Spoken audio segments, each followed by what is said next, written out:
Okay, welcome to the Legend of Bent Roads Tavern Volume 1. We decided it would be a lot of fun to kind of go down memory lane and start right at the beginning of Bent Roads Tavern and go through our origin story and go through each track one by one, kind of talk about the inspiration for the songs, what was going on at the time with us when we wrote the songs, and also just some of the kind of the more nuanced technical aspects of the songs that we found interesting and fun to play. So I've got Graham Langridge here. Graham is one of the founding members of Bent Roads Tavern on piano and backup vocals. He also is one of the songwriters, especially on the instrumental side and arrangements. Graham and I have continued to write and record music together over the years, right up until the present day. It was so much fun the first time, and we have, what 4 more volumes that we can do? There's a lot of content. Yeah, it's over 2 hours of material.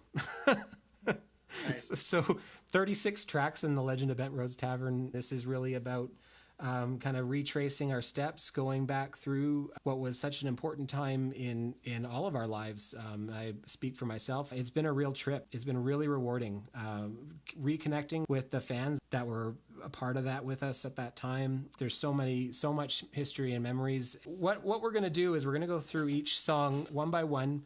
We're going to talk about the songs a little bit in terms of the writing and the inspiration behind them, when they were written and how we played them, how often we played them, and that sort of thing. Last year, this time, we lost the founding member himself, Christian Stockmo. He was really the instigator of the Bent Roads Tavern way back in late 2001. Well, we'd all started at UBC in Vancouver in September, and we were all away from home for the first time, living on in Place Vanier residence. My first memory of kind of starting the idea of joining this group that didn't have a name at that time was through Christian Stockmo. And if I remember correctly, I met Christian Stockmo first. He was a very social individual that was living in one of the houses that where a lot of the international students were living.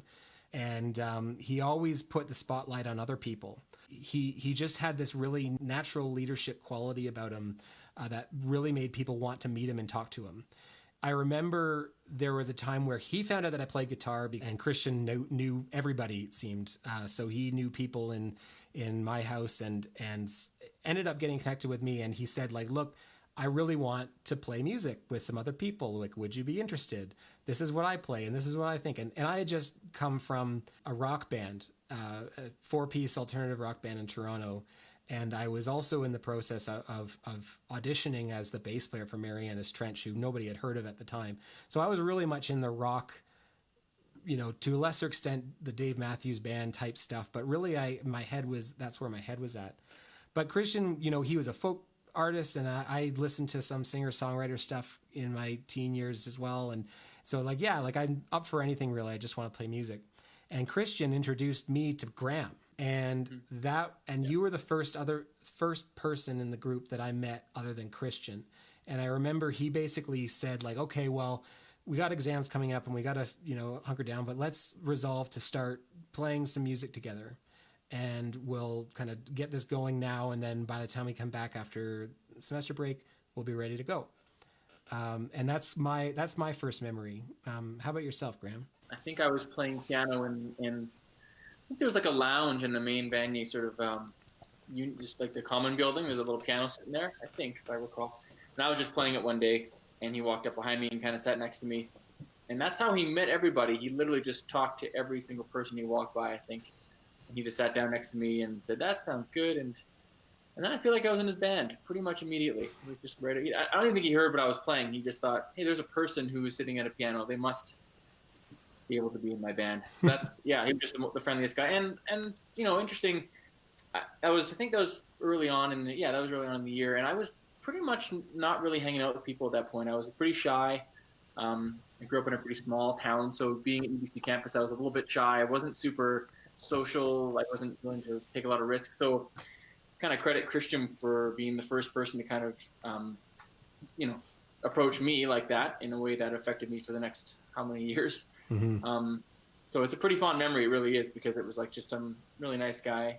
I mean, everyone knew the guy. Like, everybody knew who Christian was. Everyone liked him.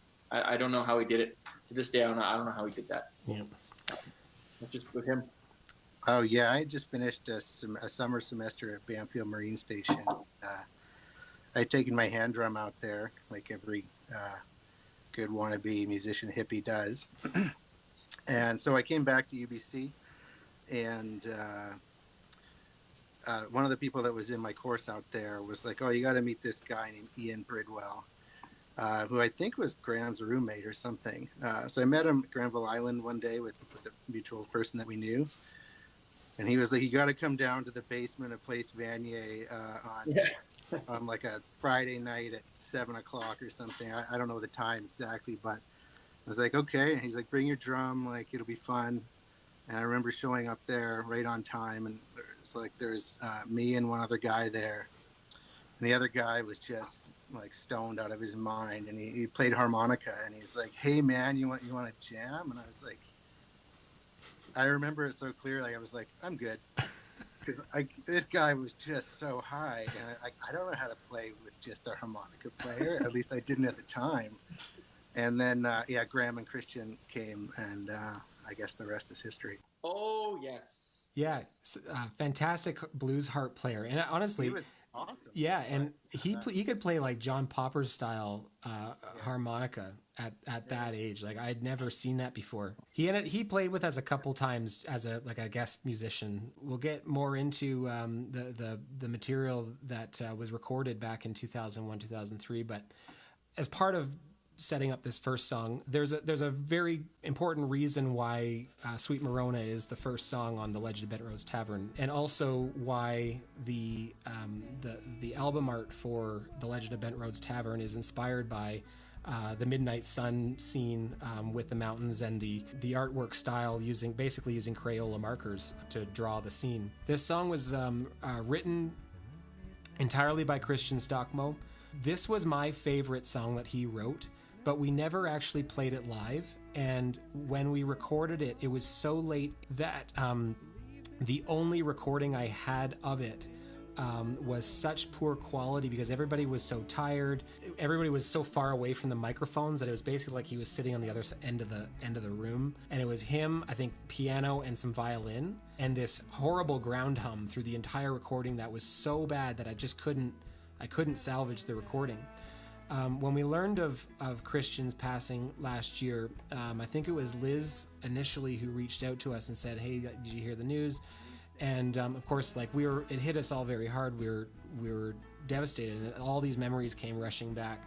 And we started talking about doing some form of tribute. I suggested that we take Sweet Mirona and we re-record it, with the modern standards that we have after all these years having learned how to mix and master and record.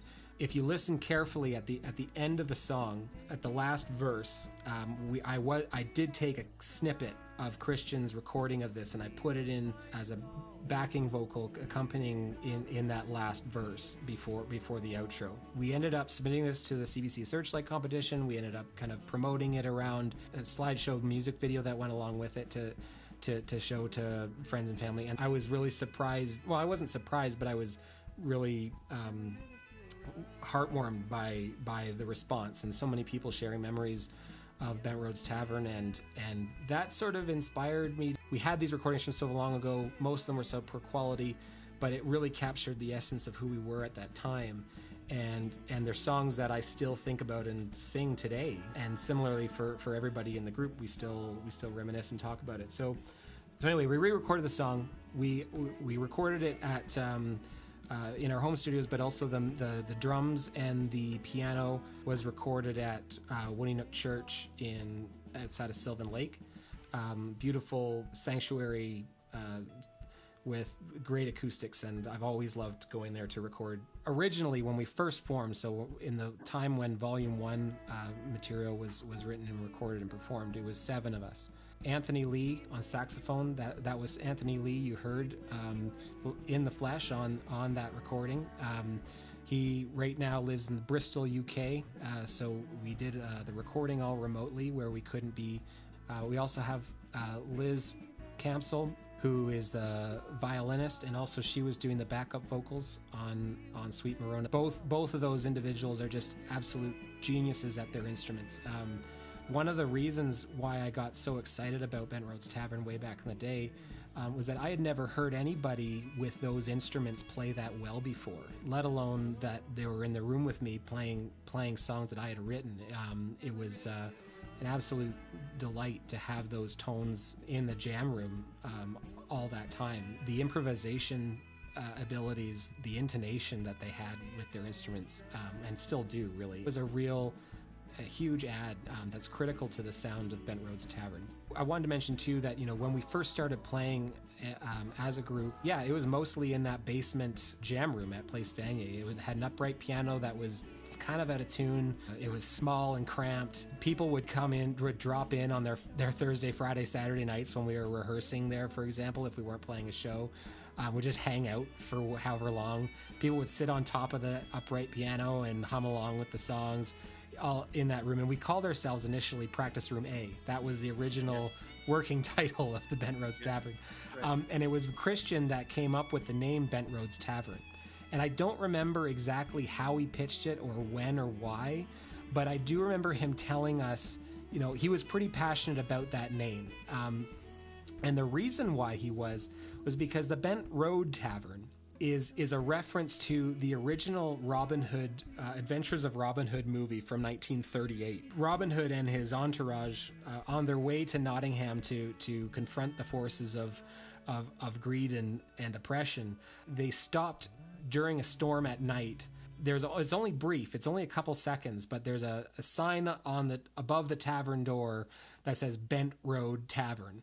And so the Bent Road Tavern, symbolically to Christian, was, this is a place where people seeking equality, social justice, fairness and camaraderie can find refuge in a storm. But he was very careful and sensitive to the notion of, he didn't want to name a band Bent Road Tavern because that's like copyright or something. I mean, it's from 1938. I don't think there's many references to it since then. But he wanted to call it Bent Roads Tavern. I honestly, coming from a rock music background, not really being into to folk music in a big way at that time, I was a bit reluctant. Like, I was like, okay, it's, but everybody's very particular about band names. Everybody thinks they know what is a good or bad band name. And in reality, it's really audiences and the public that decide. And for whatever reason, but he was convincing. He was really a salesman, and he really wanted to name the band that. And we were like, okay, fine, Christian, we'll go with it. And really that was, and it stuck. And that's how people got to know us. The three-letter acronym BRT, people would draw it all over their T-shirts and their pub crawl T-shirts and the back of their shaved heads. I think Ian Bridwell did that. And people would chant BRT, BRT at our shows. And it was a huge party. And that name just, Christian, it was a stroke of genius. I think he sort of had that insight into what would grab people. And I think, and do you remember it any differently, Graham or Brian? No, I didn't love the name. I figured we would do another one again in a few weeks. Our Practice Room A didn't work. Bent Roads Tavern. I'm like, that's not going to stick. And honestly, I don't remember if there were any other suggestions. Like, it was one of those things, like Christian said, I want it to be this, and everyone was like, I don't know, Christian. But there was no alternative. Like you said, it just wasn't worth arguing with him because he'd just win. So I was like, okay, man, you win. I got nothing here. Yeah. Well, I do remember one name we talked about for a couple of nights, and it was the Mean Gene Okerlund. The Mean Gene Okerlund Explosion was one of the names that we talked about. What is that? Is that a reference to some jazz explosion or something like that? No, it was me and Anthony. Yeah, Mean Gene Okerlund was a wrestling interviewer in the 80s. And we just thought Mean Gene Okerlund. It was. Look, in my mind, it was about as prominent as Bent Roads Tavern. That's pretty bad, man. I'm glad it was Bent Roads Tavern. Well, Colin, you kept pushing for the Colin Band, and I thought that was just a terrible idea. Well, yeah, I said I'd come from a rock background, but I was super into the Dave Matthews Band, and That's right. I mean, the instrumentation that we ended up with, we ended up we did a lot of Dave Matthews covers. Really coincidental. We didn't really plan it that way, right? It just sort of happened. Well, yeah, I mean, I was learning a lot of it. What's that? Do a lot of them, or do we just do one of them for like a really something like that? No, we did a bunch. We did 41. We did Lie in Our Graves. We did Crash Into Me. We did Ants Marching. Yeah, because it was right around the time when the Everyday album had come out. So anything from Remember Two Things, Under the Table and Dreaming. Oh, we did Don't Drink the Water from Before These Crowded Streets. Yeah. Oh yeah. Yeah. But anyway, bit of a digression, but yeah, you get an idea. You know, this is kind of what we were about. We took popular songs, what didn't necessarily have the instrumentation of Dave Matthews Band or jam bands of the day, and we would put it to that instrumentation. When we actually played around quite a bit with the Tragically Hips material and with Counting Crows and Fish and did some Van Morrison, I'm sure. I had to go. Like I remember, there was a bunch of covers that we did record as well live, that may not ever see the light of day. But we took some lesser known songs that were good songs, and we kind of introduced them to UBC. Like I don't think anyone was listening to Guster at UBC until we made them cool. I wasn't. Actually, my buddy from my high school band and my best friend growing up, Jeff Mahoney, he was a huge fan of Guster at that time. Anyway, so let's keep moving on here. So I'm super happy about the discussion, and we're gonna keep going as long as we can. We got to get through the whole volume, and this is a really important session because we really are tracing back through the origins of our group. And as we continue along on our journey, the second song is The Lean. The Lean is a song that I wrote and brought to the band. Yeah. What's The Lean about? Okay, well, let's... John asked me today. He said, what is the song about? And I said, Harvey, I have no idea. So The Lean...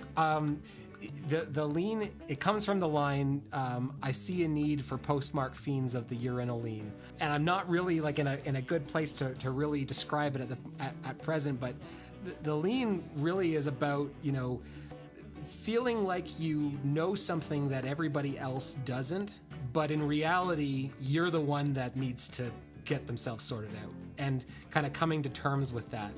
And at the time, you know, as an idealistic runaway from Ontario, I was convinced that I knew something insightful about the way human beings worked that everybody else didn't, and they were just all, you know, stupid. But really, like, I was being young and full of piss and vinegar. You think you know everything, even though you really don't. And so it's about feeling an injustice about the way that the rest of the world works, and feeling like you need to bend people, lean them into your own worldview, when reality that's not going to happen, and you need to mature. But I originally wrote the hook and the main lines to this. It was originally written when I was in high school, but I never presented it to any of the groups I never presented it to my high school group Exterior, because I couldn't get it into a kind of a pop punk alternative rock format, and when we started jamming to that line, the D, when we started jamming to the riff, there's a part of it that actually is inspired by a Swollen Members song. I can't remember the name of it for the life of me now, but from But it is something that I wrote long before coming to university, but I'd never presented it to anybody. Especially the line, "Little Jimmy falls down the basement stairs, said he was pushed from above, and that really isn't fair." That tune and melody came from a bit that I had written previously. So anyway, let's put it on. This Lady Venom, by the way. Sorry? Inspired by Lady Venom. Yeah, that's it. Lady Venom is the name of the song. Yeah. And it was different enough that nobody could say that I stole it. So, and it was a totally different genre, of course, than being Canadian hip hop legends here. So I'm going to put it on. This is the lean, and just at the end of this song, it features a upright bass solo by the one and only Brad Dean.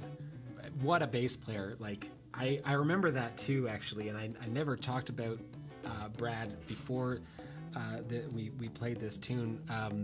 But again, like this was one of the things about coming into this group at that time was we were all so ambitious with our music, and every one of the players from top to bottom were super committed to their craft of be it songwriting or guitar or bass, percussion, violin, piano, all of it. Like and it was about innovation. Like we didn't want to do music the way that it was on the radio. We wanted to do music the way we would do it as a septet, right? And I get asked, like in some of the interviews, and people have been asking about kind of where does our sound come from?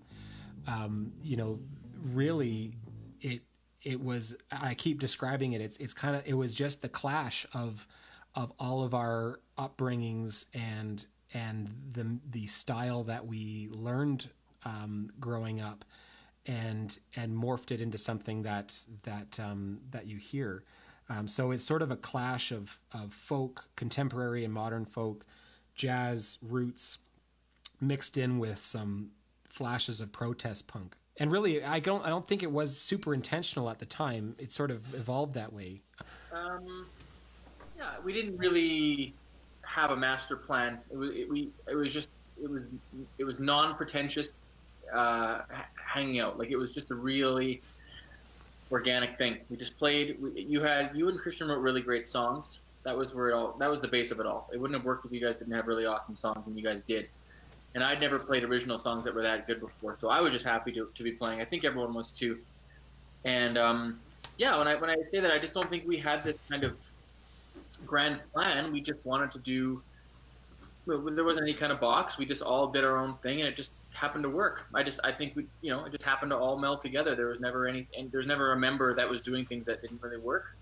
And it was just, but also too, we didn't really have any grand illusions of success, or, you know what I mean? That wasn't really ever a thing where it was like, we're going to get signed. Like that was never ever an intention. I mean, maybe some people thought about it sometimes, but it was really fun. It was just a really, really fun thing to do. Yeah, as a lifelong musician, the goal is for I mean, not the only goal, but one of the rewards of being a musician is for other people to show appreciation of your music. And at that time, being where we were, yeah, you kind of want to be appreciated and recognized for what we did. I never really thought about it, to be honest, but like Graham was saying, I think it worked, and it was kind of accidental. We just, like you were saying, it was cool just to be able to bring a song and having at times no one had heard it before, and within 15 minutes we got the whole thing done. And that was crazy. I'd never seen that before. Haven't seen it since either. I wanted to mention too, Brian as the percussionist, a very unconventional setup in the percussion set for Bent Rose Tavern. And really, Brian is a masterful kit player. The reason why you hear the percussion the way you do in our recordings, the early recordings especially, it was a practical reason. Brian didn't have a drum kit on campus, and there was no drum kit to lug around. And so he had the Ashiko drum, which was a custom-made gift to him, my understanding. And that was the basis. That was the floor tom, the bass, the kick drum, the medium and high toms, and even the snare, mixed with the other auxiliary percussion pieces. But we had to lug it around campus. We didn't have a car. We did have Ian's, what is it called? The old hippie van.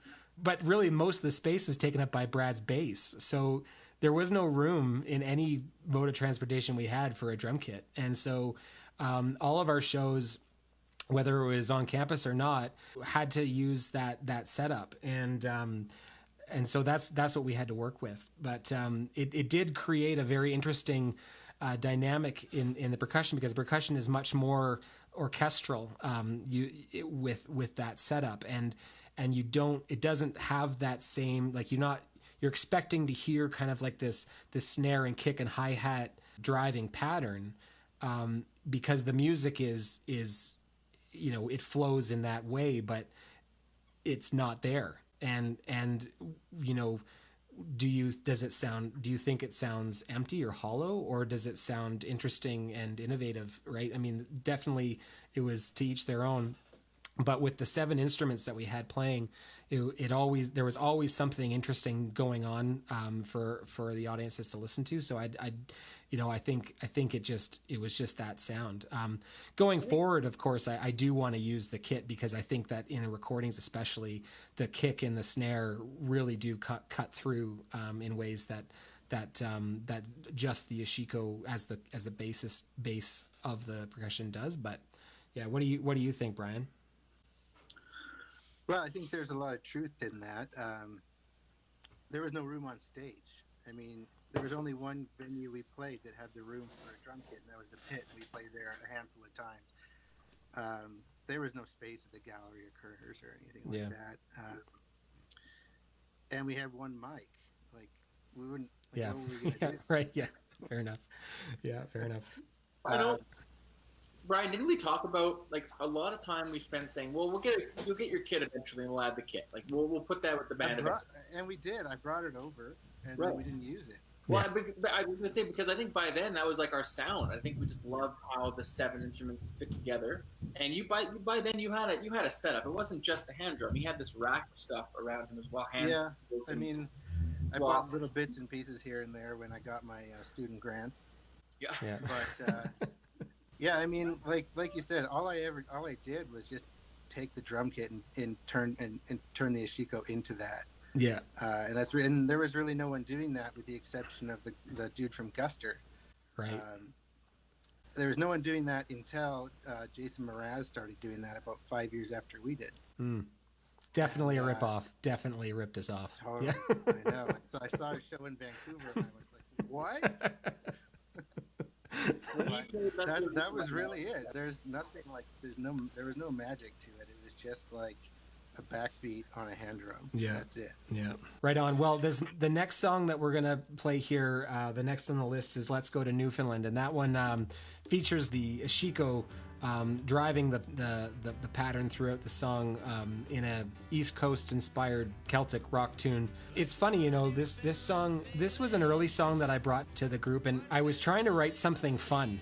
It's sort of inspired by the trips across the country that I had to make, being from Ontario, coming to school in UBC, and the car I was driving at the time was an '88 Reliant, and it was a navy blue color, and I got it from my sister, who got it from our great Aunt Molly. So the nickname of the '88 Reliant painted blue was Aunt Molly, and that's the name that it had until it died a couple years later.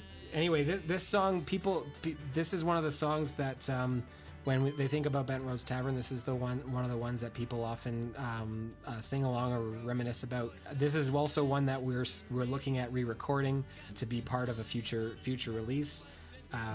It's a short little 2.5 minute tune.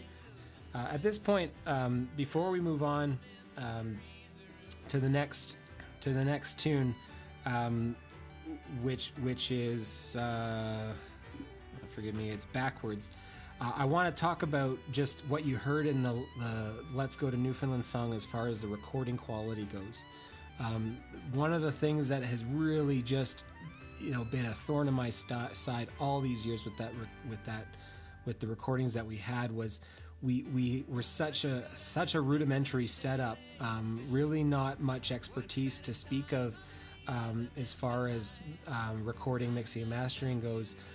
To his credit, our sound man Ian Bridwell at the time, electronic engineering student and friend of ours, did the best he could with the equipment he had. I mean, we had a, I don't know if it belonged to Ian, but he, for whatever reason, the night that we did that recording, the marathon session at the Basin of Totem Park, midnight to 6 a.m., where we recorded the bulk, actually almost all of the original songs, he had a 12-track analog mixing board with a direct out straight into to a computer line in, and no audio digital conversion, nothing. And so it was all mixed live, like there's all mixed live. Yeah, the only two stereo tracks coming in, and nothing else. And what was devastating when we finally got to listen to the recordings was, because of that setup, no analog to digital conversion, there was a ground hum and massive amounts of static noise through the entire recording, and it virtually made the recording unlistenable as far as I was concerned, and I was really disappointed. I listened to it over the years. I'd put that thing on.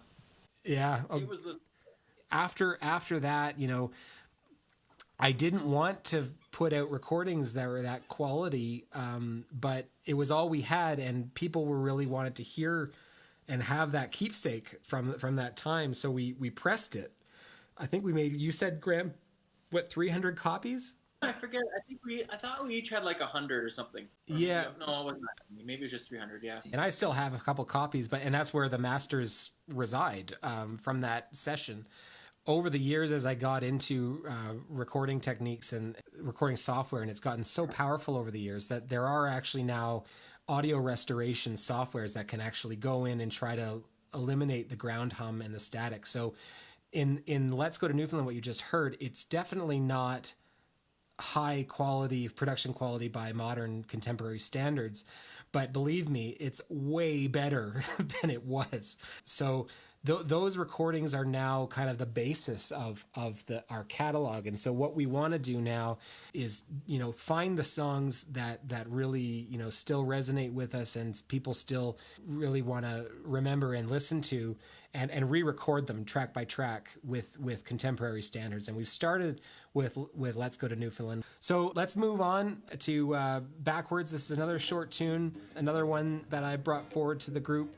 Blues inspired tune, really cool saxophone solo in the middle of this one. This one was definitely inspired by the Dave Matthews Band. Like, when I think of, what I was listening to at the time and how I wanted my lyrics and melodies and chord structures to come across, song structures to come across, it was Dave Matthews. It's definitely the Anthony Lee showcase. I remember having so much fun playing the song with him. Playing with him live was probably the most joyful thing I can remember in the band. Like, just listening to him play. And even now when I listen to the Mirona recordings, the guy is he's a genius. He just nails it every time. He rarely made mistakes.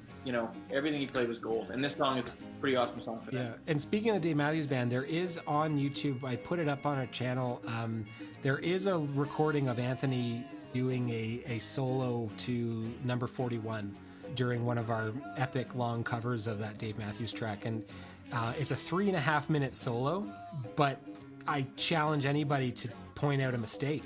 The intonation and the energy, and like, really, it doesn't look like it when he plays so effortlessly, but what comes out of that instrument is unbelievable.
That last track was backwards. We have one more tune left. We'll close the session off with the last tune, which is called Freedom Toast. And I want to spend a little bit of time just remembering this one because I so vividly remember the song, but I don't remember how it came to be. I know for certain Christian Stockmo wrote this.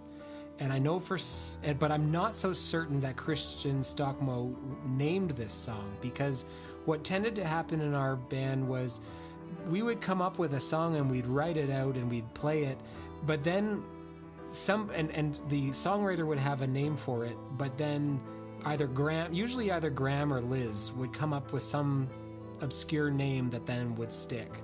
And there's a couple examples of that we'll see as we go through here, but Freedom Toast, I'm not sure. Was this song named by Christian? I just thought this was back with like freedom fries and stuff was going on. Yeah. So at the time, it was the Operation Iraqi Liberation period of time. Freedom fries were a thing. We were just joking about that.